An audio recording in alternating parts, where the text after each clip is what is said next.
Sir बहुत बहुत स्वागत है आपका भारत 24 के इस मंच पर, जहां पर हम बात कर रहे हैं new vision of Uttar Pradesh की। तो सबसे पहले इसी new vision of Uttar Pradesh की बात करते हैं। जब हम न्यू विजन की बात कर रहे हैं तो इस नए उत्तर प्रदेश को आप कैसे देखते हैं, कहां पर देखते हैं, इसकी क्या खासियतें आप देखते हैं जिनको और ज्यादा प्रमोट करने की आवश्यकता है? देखिए, उत्तर प्रदेश बड़ी तेजी से बदला है और विगत अगर कहा जाए तो 2017 के बाद जो विगत 7 साल का दौर अंतराल रहा है, हमारी प्राथमिकताएं बदली हैं। आज वो उत्तर प्रदेश अब नहीं है जिसमें लालटेन लेकर रात को चलना पड़ता था। आज वो उत्तर प्रदेश नहीं है जिसमें सूरज के डूबने पर लोग, महिलाएं गांव के हाथ में लोटा लेकर सड़क के किनारे बैठकर लघु शंका करती थी। आज वो उत्तर प्रदेश नहीं है जहां गांव में बिजली का खंभा गिर जाए तो एक अनोखी सी एक खुशी की लहर होती थी। नहीं आ रही बहुत बहुत दिनों तक। लेकिन अब जो है बदला हुआ उत्तर प्रदेश में सड़क में गड्ढा या गड्ढे में सड़क का उल्लेख नहीं होता। 17 एक्सप्रेसवे यहां पर बने हैं। यहां पर आज 6 मेट्रो आसपास बनी है। आज अगर आप देखो तो 2 हवाई अड्डे थे, आज 20 हवाई अड्डों पर काम चल रहा है। पहले 2 या 3 मेडिकल कॉलेज थे, आज 75 जिलों में 1 डिस्ट्रिक्ट 1 मेडिकल कॉलेज यहां पर बन रहा है। कुछ विश्वविद्यालय रहे होंगे, आज अगर पूरा लखनऊ में ही केवल ले लो आप तो ये एजुकेशनल हब बन चुका है। पूरे उत्तर प्रदेश में अगर आप देख लो तो मैं समझता हूँ 50 से ऊपर विश्वविद्यालय खुल चुके हैं। हर जगह पर डिग्री कॉलेज है। तो मैं कह सकता हूँ कि बदला हुआ उत्तर प्रदेश है। इन्वेस्टमेंट मीट होता है तो यहाँ पर पूरे भारतवर्ष से नहीं, दुनिया के कई देशों से अपना लोग आते हैं और इन्वेस्टमेंट करना चाहते हैं। भारत में पर्यटन की आय बहुत कम रही है। स्विट्जरलैंड ऐसा देश में जहां 90% आय, सिंगापुर की 90% आय टूरिज्म पर है। उत्तर प्रदेश में उत्तराखंड के चले जाने के बाद जो पर्यटन की आय थी वो काफी कम हो गई थी। लेकिन धार्मिक पर्यटन की दृष्टि से जो प्रधानमंत्री जी की और मुख्यमंत्री जी के समन्वय था, काशी विश्वनाथ कॉरिडोर का बनना, अयोध्या धाम का निर्माण होना, मथुरा का एक डेवलपमेंट अथॉरिटी बना के उसका डेवलपमेंट प्रोसेस को शुरू करना, नैमिषारण्य से लेकर विंध्यवासी तक, आज पर्यटन की दृष्टि से, धार्मिक पर्यटन की दृष्टि से एक आय का बड़ा जरिया बन रहा है। आज एशिया का सबसे बड़ा जो एयरपोर्ट है जेवर, वो आपके उत्तर प्रदेश में खुल रहा है। और आज जेवर हवाई अड्डे के बनने के बाद जो आय है उत्तर प्रदेश की, मैं समझता हूं कि अभी जो हमारी आय है उसका 1/4 आय जो है वो जेवर हवाई अड्डे के बाद हमारी शुरू हो जाएगी। तो कह सकते हैं कि आर्थिक समृद्धि की ओर हमारा उत्तर प्रदेश आगे बढ़ा है। इसलिए लोगों का आकर्षण कानून व्यवस्था से लेकर शैक्षिक व्यवस्था तक में लोगों का विश्वास बढ़ा है। तो बदला हुआ उत्तर प्रदेश जो हम बोलते हैं वो इसी कारण से बोलते हैं। सर, क्योंकि आपने खुद भी शिक्षा महकमा संभाला है और उत्तर प्रदेश के डिप्टी सीएम भी आप रहे। अभी पिछले कुछ दिनों में नीट में पेपर लीक का मामला, कई और भर्ती में जो है लीक का मामला, कभी किसी परीक्षा में धांधली, इसको लेकर क्या कहेंगे? सरकार इस पर किस तरीके से काम देखिए, करेगी? ये पारदर्शी सरकार है। पहले घटनाएं होती थी उनकी चर्चा भी नहीं करते थे, और चर्चा होती थी तो उसको नजरअंदाज करते थे। आज छोटी सी भी शिकायत आती है तो हमारी सरकार उस पर कार्रवाई करती है। नकल विहीन परीक्षा उत्तर प्रदेश की पहचान बना रहा है। और आपको नहीं, दूसरे देशों ने हमारी नकल करी। उत्तर प्रदेश में जब मैं शिक्षा मंत्री था, इस पर सिने जगत ने पिक्चर बनाई कि नकल विहीन परीक्षा कैसे हुई। एक भी विद्यार्थी शिक्षक गिरफ्तार नहीं हुआ और सभी जगह पर नकल विहीन परीक्षा हुई। क्यों? क्योंकि माध्यमिक शिक्षा में और उच्च शिक्षा में, माध्यमिक शिक्षा में 2.5 महीने परीक्षा चलती थी जो 12 दिनों में हो रही, अब 14 दिनों में हो रही। पेपर का पैटर्न आज प्रोफेशनल अप्रोच वाला व्यवसायिक दृष्टिकोण से बन रहा है। आज कॉपी में डिकोडिंग हो रही है। सारी सतर्कताएं हमने बरती हैं और अभी मुख्यमंत्री जी ने तो 1 करोड़ का जुर्माना और 10 साल की कैद भी कर दी है। यानी अब जो माफिया हैं वो किसी प्रकार की धांधली करने में वो कई बार सोचेंगे, और अगर पकड़ गए तो उनकी कई पीढ़ियां नकल ना करने का, पेपर लीक ना करने का वो संकल्प लेंगी। सर, जब हम विजन ऑफ यूपी की बात करें, न्यू विजन ऑफ यूपी की बात कर रहे हैं, तो युवाओं के लिए क्या आप ये मानते हैं कि जब रोजगार की बात आएगी तो स्किल डेवलपमेंट, ओडीओपी और ये तमाम तो आप लोगों के प्रयास हैं ही, लेकिन पर्यटन के क्षेत्र में क्या ये मानकर चलें कि युवाओं के लिए अपार संभावना है इस दिशा में? देखिए, पहली चीज तो आप ये जानिए कि 7 साल में 6.5 लाख से ऊपर सरकारी नौकरी आजादी के बाद का अब तक का सबसे बड़ा रिकॉर्ड है। 3.5 करोड़ लोगों को प्रत्यक्ष या अप्रत्यक्ष रूप में, चाहे वो आपका मोबाइल की फैक्ट्री का रहा हो, आईटी सेक्टर का रहा हो, चाहे आपके जो इन्वेस्टमेंट प्रोसेस बढ़े हैं, मल्टीनेशनल कंपनीज आई हैं, या कोई और रहा हो, हमारे रोजगार अप्रत्यक्ष रूप में 3.5 करोड़ बढ़े हैं। और कोई भी प्रदेश, मैं कॉमर्स का प्रोफेसर हूं, मैं चैलेंज के साथ कह सकता हूं कि डेवलपमेंट अगर कहीं पर इंफ्रास्ट्रक्चर ठीक है, जैसे सड़कें हमारी वहां हाईवे बन रहा है, हमारे वहां 17 एक्सप्रेसवे बन रहे हैं, हमारे वहां मेट्रो बन रहा है, हमारे वहां 2 की जगह 20 एयरपोर्ट बन रहे हैं, हमारे रेलवे स्टेशनों का पूरी के तरीके से उनका ओवरहालिंग हो चुका है। तो जहां इंफ्रास्ट्रक्चर ठीक होता है वहां 3.5% की जो ग्रोथ है वो अपने आप बढ़ जाती है। तो उत्तर प्रदेश इस मामले में आज ही इसका समाचार आया है कि जो सबसे जिसको कहें स्ट्रांग इकोनॉमी वाला जो प्रदेश बना है, आज नंबर 2 भारतवर्ष में वो स्थान हमारे उत्तर प्रदेश को मिला है। मैं कह सकता हूं कि ये एक ऐसा क्रम है जिसमें मुख्यमंत्री का परिश्रम और प्रधानमंत्री का मार्गदर्शन सोने में सुहागा बनकर काम कर रहा है। सर, आप लोगों ने बड़े अथक प्रयास किए हैं उत्तर प्रदेश को और आगे बढ़ाने के लिए, नीति नियत भी अच्छी है, लेकिन उसके बावजूद भी ऐसा क्या रहा कि मिशन 80 का जो टारगेट आप लोगों ने रखा था उसको अचीव नहीं कर पाए इस बार? देखिए, मैं इसको यूं कहूंगा कि लगातार तीसरी बार एक व्यक्ति के नेतृत्व में, माननीय प्रधानमंत्री नरेंद्र मोदी जी के नेतृत्व में एनडीए की एब्सोल्यूट मेजॉरिटी से सरकार बनी, नंबर 1। नंबर 2, बीजेपी का वोट प्रतिशत कम नहीं हुआ। 2022 में विधानसभा में 41% मिला था, हमको अब की भी 41% मिला, यानी जनता के जनादेश में कमी कहीं नहीं है, नंबर 1। समाजवादी पार्टी नंबर 2 पर आई है और वो 33% के आसपास है, हमसे लगभग वो 8 से 9% के आसपास वो कम है, अभी वो नंबर 2 पे है। अब कमी कहां पे आई? जो तीसरी पार्टी चलती थी उन पार्टी को वोट नहीं मिला, और पर्टिकुलर लोकसभा की सीट का जो इक्वेशंस थे उनके आधार पर हमने पिछली बार भी इतनी मत प्राप्त किए थे, लेकिन हमारी सीटें ज्यादा थी। इस बार भी हमने उतनी सीटें मत प्रतिशत प्राप्त किया, लेकिन हमारी सीटें जो लोकल इक्वेशन थे उसके कारण कम हुई। जहां पर कमी है उसको हम पूरा करेंगे। और आज ही माननीय मुख्यमंत्री जी का जो एक उद्बोधन रहा है, मैं समझता हूं अद्भुत था, और अपने जीवन का हिस्टोरिकल अगर कहें संबोधन आज वो नड्डा जी का था। कार्यकर्ताओं में दुगना जोश है और बीजेपी का कार्यकर्ता सीखता है अपनी जीत से भी, और अपनी कमी कहीं होती तो उससे भी सीखता है, और दुगने उत्साह से हम 2 सीट 1980 में हमारे पास थी, आज 22 राज्यों में हमारी सरकार है। आज अगर आप देखो तो सबसे ज्यादा एमएलसी, सबसे ज्यादा महापौर, सबसे ज्यादा सांसद, सबसे ज्यादा राज्यसभा सदस्य, सबसे ज्यादा सरकारें आज बीजेपी की हैं, और इसलिए हम कैडर बेस्ड पार्टी हैं, और मैं कह सकता हूं कार्यकर्ताओं के बल पर जल्दी उस कमी को हम पूरा करेंगे। अच्छा सर, ये देखा गया कि जैसा आपने जिक्र किया कि बीजेपी विफलताओं से भी सीखती है, यहाँ का कार्यकर्ता हर बार सीखता है, तो अभी विफलता रही एक तरीके से ये कि यूपी में जो टारगेट विफलता नहीं कहेंगे, इसको पॉलिटिकल इक्वेशंस का फेवर में ना होना कहेंगे। पॉलिटिकल, क्योंकि अगर हमारी विफलता होती तो हमको 41 से कम मिलते। हमको जो वोट देने वालों की संख्या है वो बरकरार है, पहले से बढ़ी है। तो सीटों का इक्वेशन है कि तीसरी पार्टी बहुजन समाज पार्टी या कोई और पार्टियों को वोट नहीं मिला, ये एक इक्वेशन बिगड़ा, उसके कारण हमारी सीटें कम हुई। पिछली बार इन्हीं में हमारी सीटें ज्यादा हुई थी।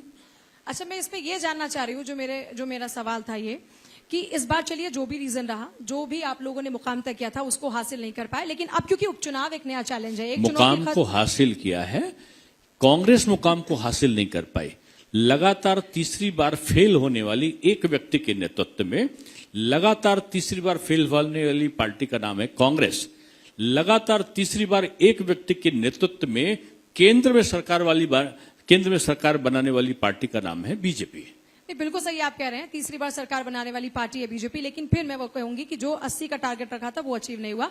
पर चलिए मैं सवाल पर आ रही हूँ। सवाल ये कि अब उपचुनाव के देखिए, लिए क्या इसको तैयारी है? बड़ा आश्चर्य है, 4 जून को वो मोदी मुक्ति दिवस मना रहे थे। कौन लोग? जो परीक्षा में फेल हो गए थे, जिनको 99 यानी 3 अंकों में जो नहीं आए थे, वो जश्न मना रहे थे। जो केंद्र में तीसरी बार लगातार सरकार बना रहे थे, वो कार्यकर्ता मायूस क्यों थे? मैं हमेशा फर्स्ट आया हूं, अपनी बात बता रहा था। बीकॉम प्रीवियस में मेरे टॉप के नंबर से सेकंड नंबर में आया था। फर्स्ट था, लेकिन मैं सेकंड टॉपर था। मेरे घर वाले समझते थे मैं टॉप करूंगा, मिठाई आ गई, लड्डू आ गया, प्रसाद आ गया, आतशबाजी भी रखी थी कि टॉपर घोषित होगा तो हो जाएगा। मेरे पड़ोस में गुप्ता जी रहते थे, उनका बेटा था, वो कभी पास नहीं होता था। अब अचानक क्या हुआ कि मेरे वहां मैं सेकंड टॉपर बना। सेकंड टॉपर बनने पे क्या किया कि घर वाले भी रोने लगे, मैं भी मुंह छुपा कर रो रहा था, भगवान को भी प्रसाद नहीं चढ़ा, घर को दरवाजा बंद करके बैठ गए जैसे कोई बहुत बड़ा शोक आ गया। और मेरे सामने वो आतशबाजी जल रही थी और पड़ाके दग रहे थे। क्यों दग रहे थे? कि वो फेल होने की जगह वो 3rd डिवीजन पास हो गए। तो वही दशा है कि जो 3rd डिवीजन पास हो गया वो जश्न मना रहा था कि इतना बड़ा नेतृत्व, करिश्माई नेतृत्व। टेलीविजन पर चर्चा उनके करिश्माई नेतृत्व की चल रही है, जो लगातार 3 बार हारे और 100 का आंकड़ा जो नहीं पूरा किए। कौन? जो कांग्रेस देश की आजादी में थी, जो 3/4 बहुमत से सरकारें बनाया करती थी, वो लगातार तीसरी बार 99 के अंक से ऊपर नहीं बढ़ पाई। और लगातार एक ही व्यक्ति के नेतृत्व में तीसरी बार सरकार बन रही है। उस पर प्रश्न चिन्ह लगाकर पूछा जाता है कि आप क्यों हार गए? हारे नहीं है, हारे वो हैं हम अपने जो हमने लक्ष्य रखा था उससे थोड़ा कम रह गए, अगले बार उसको पूरा कर लेंगे। तो उपचुनाव के नतीजों को लेकर क्या कहेंगे? उपचुनाव में क्या परफॉर्मेंस रहने वाली है बीजेपी की? हम जीतेंगे। बीजेपी कभी हार नहीं मानती, वो हार से सीखती है, या कमी जहां थी उससे भी सीखती है, और जब जीतती है तो भी सीखती है। हमारा सीखने का क्रम जारी है, कार्यकर्ताओं में उत्साह का संचार है, और कार्यकर्ता अब दुगनी ताकत से लगने वाला है। और मैंने बताया ना कि लैया चना खा के घरों को बेच कर लोगों ने अपने सैलरी का पैसा लगा कर जनसंघ और बीजेपी को बनाया है। इसलिए इस पार्टी का जो कार्यकर्ता है वो किसी भी चीज से प्रभावित होने वाला नहीं है। और जनता में इस बात का साफ संदेश है कि काम कोई करेगा तो बीजेपी करेगी। लेकिन सुना है कि एक तरफ उपचुनाव और उससे पहले आपके जो सहयोगी दल हैं वो आके तरह रहे हैं, प्रेशर पॉलिटिक्स कर रहे हैं, ऐसा है क्या? अब वो जमाने गए प्रेशर पॉलिटिक्स के। वो प्रेशर पॉलिटिक्स जब किया करते थे जब कमजोर नेतृत्व हुआ करता था। इस समय शेर के रूप में दहाड़ने वाला नेतृत्व है योगी बाबा का भी, और केंद्र में मोदी जी का भी। अब प्रेशर पॉलिटिक्स नहीं चलेगी, प्रेशर उनके ऊपर होगा हारने का, प्रेशर उनके ऊपर होगा कि उनकी दाल गलने वाली नहीं है। योगी जी पर प्रेशर नहीं हो सकता, मोदी जी पर प्रेशर नहीं हो सकता। ये आजकल आप लोग इतना आपातकाल क्यों कर रहे हैं? क्या चीज? आपातकाल का जिक्र इतना ज्यादा हो रहा है, इंदिरा गांधी नहीं ने नहीं, आपातकाल लगाया, इसका वो एक जिक्र लाल बार-बार रंग इतना की repetitive किताब क्यों हो को रहा है? संविधान का कह के लाल रंग के संविधान की छोटी सी कॉपी को लेकर जो प्रचारित करने वाले लोग हैं, कौन लोग हैं? संविधान दिल में रखने वाला है, संविधान सम्मान करके उसके अनुसार चलने वाला है। ये संविधान देश के हिंदू, मुस्लिम, सिख, ईसाई सभी के लिए है। लेकिन वो लाल किताब को घुमा कौन रहा है? जिसने संविधान का उल्लंघन किया, किसने किया? उन्होंने मनमोहन सिंह जी प्रधानमंत्री, राहुल जी कोई पद पे नहीं, उन्होंने विधेयक निकाला, प्रेस के सामने लेके फाड़ दिया। ये संविधान का उल्लंघन हमने किया क्या? कितने सिख, इंदिरा जी की मृत्यु हुई, कितने सिखों का नरसंहार हो गया दिल्ली में, और कहते हैं पेड़ गिरेगा तो कुछ न कुछ तो दब के उसके हादसा होगा। ये जवाब दिया। इस संविधान का उल्लंघन किसने किया? कि जो जाति के आधार पर वहां पर है, हिंदू, मुस्लिम, सिख, ईसाई सबको समान समझे, ये मोदी जी ने किया कि राशन मिलता है तो जाति और धर्म पूछकर नहीं मिलता। लेकिन उन्होंने क्या किया कि 4% जानते थे कि मुस्लिम बंधु को ये आरक्षण नहीं दे सकते, केवल वोट के लिए ओबीसी और एससी का आरक्षण काट के। संविधान कहता है कि धर्म के आधार पर नहीं दे सकते, और आपने धर्म के आधार पर इसलिए दिया कि वो स्टे हो जाएगा, लेकिन वोट चुनाव में मिल जाएंगे। इसलिए संविधान की रक्षा का आज दिन है। और संविधान में 92 बार इन्होंने, जो प्रदेश की सरकारें थी उनको बर्खास्त किया, 52 बार इन्होंने संविधान में संशोधन किया। ये किस मुंह से संविधान की सुरक्षा की बात करते हैं? इन्होंने अफवाह उड़ाया कि 400 सीटें आ गई बीजेपी की तो बीजेपी संविधान बदल देगी, और इस दुष्प्रचार को उन्होंने घर घर, जो खासतौर से हमारे अनुसूचित बंधु थे उनके वहां फैलाया। और क्यों फैलाया? जिन्होंने अंबेडकर जी को मंत्री नहीं बनने दे रहे थे, जो अंबेडकर जी को सांसद नहीं बनने दे रहे थे, आज ये ईवीएम चिल्लाते हैं। ईवीएम का चिल्लाते क्यों हैं? कि नेहरू जी ने अंबेडकर जी को 2 चुनाव में नहीं खड़ा होने दिया, उनके खिलाफ सभा किया, उनको चुनाव में हराया। दूसरे चुनाव में तो कहते हैं कि 78,000 वोट इनवैलिड कर दिए गए, और अंबेडकर बाबा साहब हारे कितने से? 14,000 से। उस समय सब छाप करके अगर वो जीते भी हैं तो उसको इनवैलिड कर दो, और बाबा साहब को हरा दिया। जो बाबा साहब को हरा देते हैं कि दलित वोट बैंक निकल ना जाए, वो आज संविधान की रक्षा करेंगे। संविधान की रक्षा वो करेंगे जिन्होंने बाबा साहब के नाम पर पंचतीर्थ बनवाए। मोदी जी ने जहां लंदन में पढ़ते तो उसको भी खरीद के उनका स्मृति स्थल बना दिया। आज 5 जगह जहां पैदा हुए थे, जहां शिक्षा की थी, जहां दीक्षा ली थी, सब जगह उनका स्मारक बना है। बीजेपी ने पिछड़ा वर्ग का संवैधानिक आयोग को दर्जा दिया है।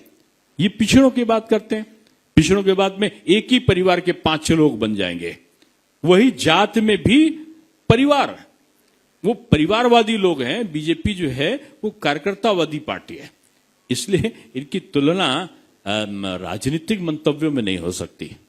एक सवाल और अवनीश जी की तरफ से। नहीं सर, मैं 2-3 चीजें ही समझना चाहता था। एक तो आप लोगों ने चुनाव का विश्लेषण किया ही होगा, पूजा ने आपसे सवाल पूछा ही था। जो विश्लेषण हुआ इसमें बात कही गई कि कार्यकर्ता एक तो नाराज रहे या उदासीन रहे। दूसरा सवाल यह आया कि दूसरे दलों से आने वाले लोगों को बड़ा प्रमोट किया गया बीजेपी में, और इससे भी कार्यकर्ता हतोत्साहित हुआ। तो एक तो जो आने वाले 10 उपचुनाव हैं, पार्टी आश्वस्त करेगी कार्यकर्ताओं को कि बाहर से आए हुए दल बदलुओं को टिकट, क्योंकि इस बार बाई इलेक्शन में भी आपके दल बदलू ज्यादातर चुनाव हार गए, इसलिए सवाल है। अब आपने कहां से रिपोर्ट पाई है, कहां से समीक्षा हुई है? मैं पार्टी में एक प्रमुख स्थान रखता हूं। अगर कोई समीक्षा रिपोर्ट आई होती तो मुझे पता चलता। पहली बात तो ये समीक्षा रिपोर्ट की बात अवनींद्र जी ऐसे वरिष्ठ पत्रकार के, उसे मुझे सत्य नहीं लगती।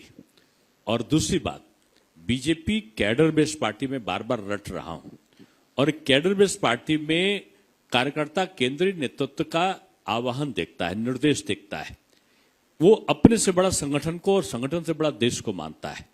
इसलिए इस प्रकार की घटनाएं दूसरे दलों में होती हैं। किसी दलों में एक ही घटना में बताऊं, मैं उत्तर प्रदेश का अध्यक्ष था, और उत्तर प्रदेश में यूथ का 3 बार मैं अध्यक्ष रहा, और मेरे वहां एक वार्ड का छोटे से कार्यकर्ता ने आपस में झगड़ा कर लिया। बस झगड़े में एक दूसरे को धक्का दे दिया, मारपीट भी नहीं किया। और उसी दिन की घटना थी कि कांग्रेस के राष्ट्रीय अध्यक्ष सीताराम केसरी जी से उनको गिरा दिया था उनके कार्यकर्ताओं ने, कांग्रेस के, और उनके कपड़े तक को अस्त व्यस्त हो गया था। वो घटना घटी, उनकी खबर इतनी सी छपी, और मेरे जो उस जिले में मेरे घटना घटी तो राष्ट्रीय अखबार के पहले पेज पे उड़ी कि बीजेपी के जो अनुशासन की धज्जियां उड़ी। मैंने उन पत्रकार महोदय को हाथ जोड़कर पूछा कि भाई आप तो इतना निष्पक्ष व्यक्ति थे, इतनी बड़ी हेडलाइन लगा दी, जबकि केवल कहा सुनी हुई थी। उसमें आपने कहा कि संगठन की धज्जियां उड़ गई, कांग्रेस में मारपीट हुई, कार्यकर्ताओं में लाठियां चली और कार्यकर्ताओं से गाली गलौज हुआ। उसको आपने एक कॉलम में दिया। बोले शर्मा जी आपके घर में, वैसे उन्होंने कहा मैं तुलना नहीं कर रहा हूं, किसी नेता की जानवर से नहीं कर रहा हूं। ये बात उन्होंने मुझसे पत्रकार महोदय ने कही। बोले शर्मा जी आप जाते हो तो आपके वहां कुत्ते हैं? मैंने कहा निश्चित रूप में, घर में भी है और सड़क पे भी रहते हैं। बोले वो आपको किसी को काटते हैं? हम कहा जाहिर सी बात, उनका काम काटना है, वो काटेंगे। बोले आपने सुना कि आपकी गली में किसी व्यक्ति ने कुत्ते को काट लिया? हमने कहा आदमी कुत्ते को कैसे काट ले सकता है? अगर आदमी कुत्ते को काट ले तो बोले कि आदमी अगर कुत्ते को काटे तो समाचार है, कुत्ता आदमी को काटता है तो ये सामान्य प्रक्रिया है। तो मैंने कहा इसका अर्थ क्या हुआ? उन्होंने बोला कि दूसरे दलों में झगड़ा हो, लाठी चले, डंडा चले, गाली गलौज हो, तो यह तो वहां होता ही, ये सामान्य बात है। लेकिन बीजेपी अनुशासित पार्टी है, उसमें जरा सी भी कहा सुनी होगी तो ये समाचार है। इसीलिए तो हम लोग पूछ रहे हैं सवाल कि चुनाव के बाद कई जगहों पर इस तरह का विवाद हुआ, कुछ नेताओं के भी नहीं हुआ स्टेटमेंट आए। अवनीश जी, नहीं हुआ, और आप चाहोगे तो भी नहीं होगा। बीजेपी में विवाद नहीं, संवाद होता है, और संवाद से जो विषाद होता है वो समाप्त होता है। तो अब समाप्त हो गया है। हमारे वहां था ही नहीं तो समाप्त कैसे होता है? जब होगा तब समाप्त होगा ना। हमारे पास शुरुआत नहीं हो सकती। तो 10 सीटें आप जीतने जा रहे हैं। हम अच्छा प्रदर्शन करेंगे और जीत का लक्ष्य हम बड़ा रखते हैं, हम छोटा नहीं रखते। बड़ा लक्ष्य और बड़ा हृदय लेकर बीजेपी काम करती है। जैसे 400 पार रखा था। 400 लक्ष्य छोटा थोड़ी रखना चाहिए। अब्दुल कलाम साहब कहते थे कि लक्ष्य बड़ा रखो और उस लक्ष्य के पीछे भागो। किसी ने सोचा था कि बीजेपी अपने बल पर जो 2 सीट पाई है एब्सोल्यूट मेजॉरिटी से, वो अकेले बल पर 289 सीटें पाके वो सरकार बनाएगी। किसी ने सोचा था 330 सीटें बीजेपी अपने बल पर पाएगी, सरकार बनाएगी। किसी ने सोचा था कि एनडीए तीसरी बार लगातार सरकार बनाएगी। हुआ ना, ये बीजेपी कार्यकर्ताओं के कारण हुआ। पर सर आप लोग कहते हैं ना, एक आखिरी चीज बस पूछ लेता हूँ पूजा, मैं आपके सवाल का जवाब सर आपने पूरा नहीं दिया था। जो नीट और इन सब के पेपर लीकेज की बात हुई थी तब बात आया था, आपने एक स्टेटमेंट दिया था राज्यसभा के अंदर, और जो प्रणाली आपने उत्तर प्रदेश में लागू की थी उसका विश्लेषण किया था वहां आपने, किस तरीके से इसको देखिए, मैंने प्रकाश जावड़ेकर जी ने किया था जो पहले शिक्षा मंत्री थे। जब मैं शिक्षा मंत्री उत्तर प्रदेश का था तो प्रकाश जावड़ेकर जी केंद्र में शिक्षा मंत्री हुआ करते थे। मैंने जो अभी भारत सरकार ने जो ऑर्डर निकाला है, नीट के बारे में जो कानून बनाया है, वो हमने ऑलरेडी उत्तर प्रदेश में बनाया था, लगभग वही बनाया था, और उसके आधार पर उस पर यहां पर रोक लगी थी। और मुझे लगता है कि भारत सरकार ने जो बनाया है कानून, कड़ा कानून, और उत्तर प्रदेश सरकार ने उससे भी कड़ा कानून बना दिया। तो अब हर चीज नीट एंड क्लीन ये होगा। पर सर आप तो कहते हैं ना कि हम जो कहते हैं वो करते हैं, तो इस बार फिर आप 10 की 10 सीटों की बात क्यों नहीं कर रहे? वो दावा जैसे 400 हम बात कर रहे हैं ना कि हम मैक्सिमम, थोड़ा बहुत तो विपक्ष को भी जिंदा रखना है ना। हाँ, थोड़ा बहुत दे देंगे उनको, लेकिन हम मैक्सिमम जीतेंगे। चलिए, बहुत शुक्रिया सर बातचीत के लिए और भारत 24 के इस मंच पर आने के लिए।